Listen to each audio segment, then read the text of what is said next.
Was actually a recent executive at Howden that said that as climate risks continue to evolve, it isn't just an insurance issue.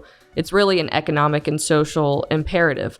So to your point, who are the key players at the table who are working on wildfire risk mitigation, and who potentially should be at the table that isn't?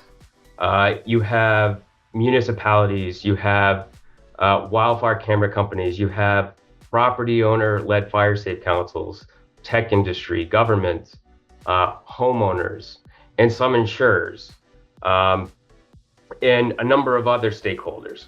And one of the things that we've seen, while they're all doing their own thing, there's a lack of communication between these various entities.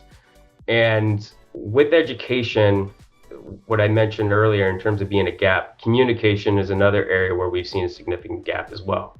And so one of the things that we've been trying to do is bring all of these various stakeholders together to understand one another, discuss what they know, and understand their strengths, but also acknowledge their weaknesses. I absolutely agree with where Louis is going and the disconnect with these various entities that individually are gathering a lot of great information regarding wildfire and the mitigation of wildfire, whether it's on a community basis, governmental basis, or whether it's down to the private assets and estates in question. I think what we're trying to do here, and what we sponsored through the summit that we had in November and the previous summits we had in 2023, is to give underwriters a holistic view of how wildfire is being addressed and the mitigation of wildfire, so that they can more accurately truly underwrite the exposure. Because